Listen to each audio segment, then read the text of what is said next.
Namaskaram to all Atmas. Namaskaram to my Atma Guru. Under whose instruction today we are going to talk about God's third commandment.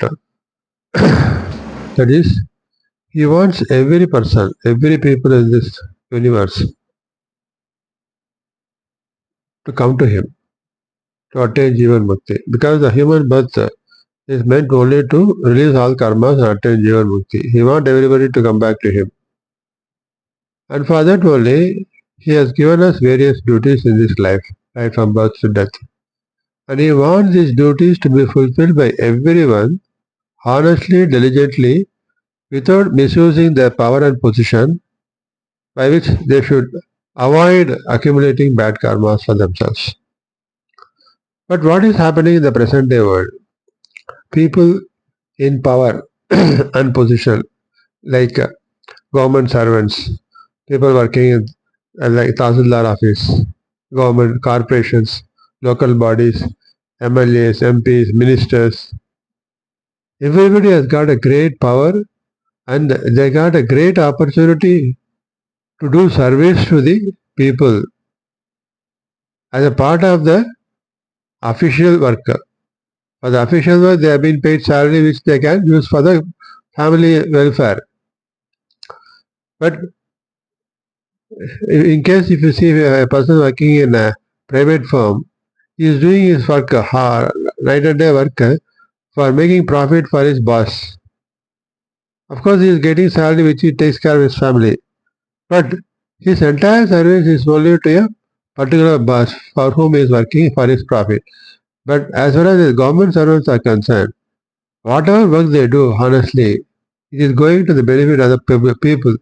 And that's a great opportunity. And they are blessed one. Because if they do their duty perfectly, they will attain moksha fast. But what is happening in the present day world? People in power and position, they misuse it. They exploit it.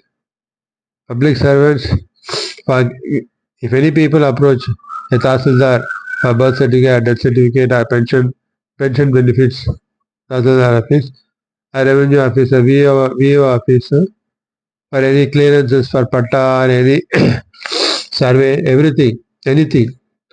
If you go to CMD office to get the building plan approvals, so in each and every department, everywhere, these government servants, they will not do the work, right from peon to higher officials. They will not do the work unless they have been paid.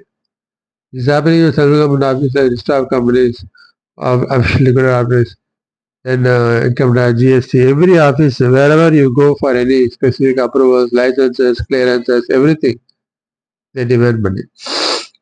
And they misuse their power and position. By doing so, without their knowledge, they are accumulating bad karma, very, very powerful bad karma they are adding. They may get money because people have no other option but to pay and get the work done. Otherwise, they will be punished under flimsy reasons.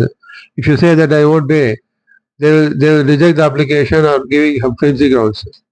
So people are having fear of these government officials. If they approach them, they may, if you don't pay them, or if you complain against them, they will take ultimate steps which will be prejudicial to them. That's why people calmly, silently, they have to accept this humiliation and pay the money and get the work done. But by doing so, you are making the government official to accumulate bad karma. And also by giving bribe, we are also accumulating bad karma.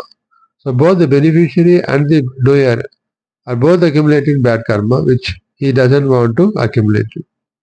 So every person to be diligent. If you are going for any approvals, you should be diligent. You should be go in a pure, straightforward way. You should not pay bribe to get the work done immediately.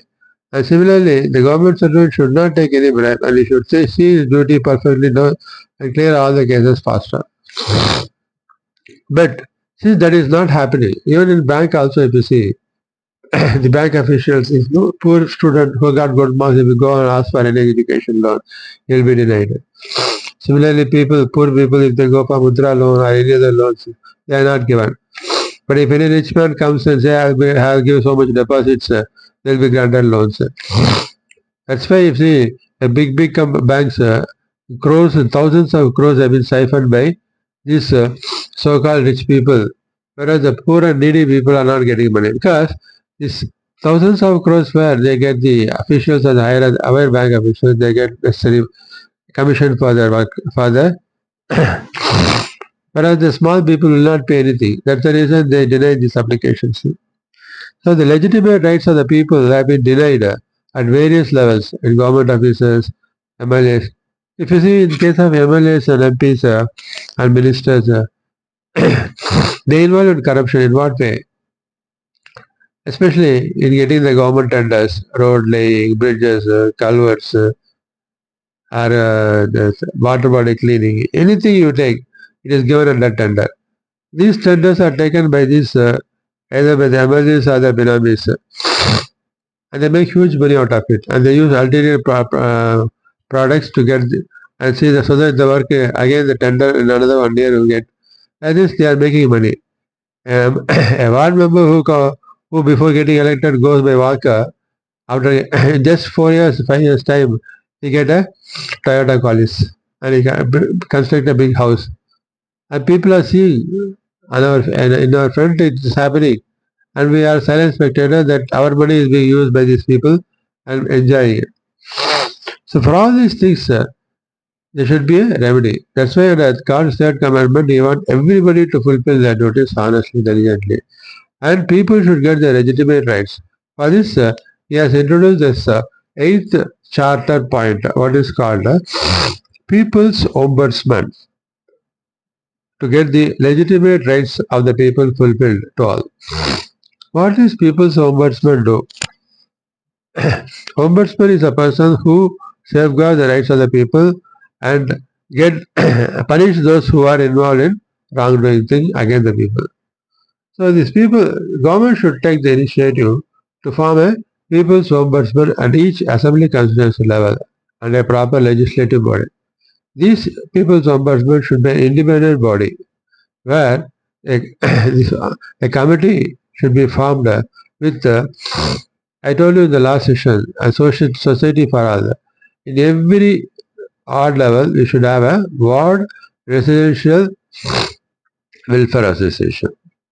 So, one of the president or member from this each residential welfare association in each assembly constituency, they should be made the members.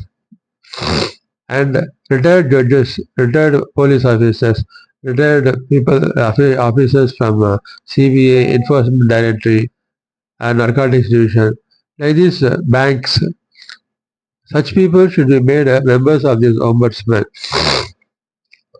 So, at each assembly constituency throughout the country, such people's ombudsman should be formed.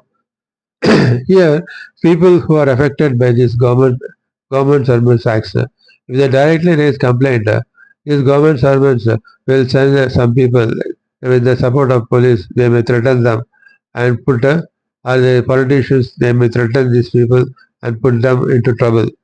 So that's why people who are affected, aggrieved by the acts of these politicians, government servants, police, or anybody, they should inform this people's ombudsman secretly, and their complaint should be marked confidentially. It should not be disclosed to anybody by this people's ombudsman, because the complainant, if he is known, he may be threatened by anybody.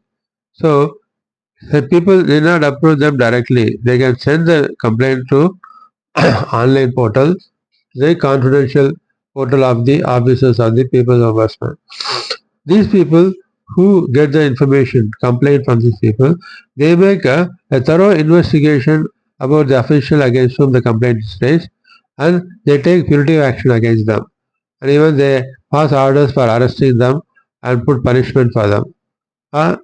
They may refer the matter to the judiciary to take appropriate legal action against them.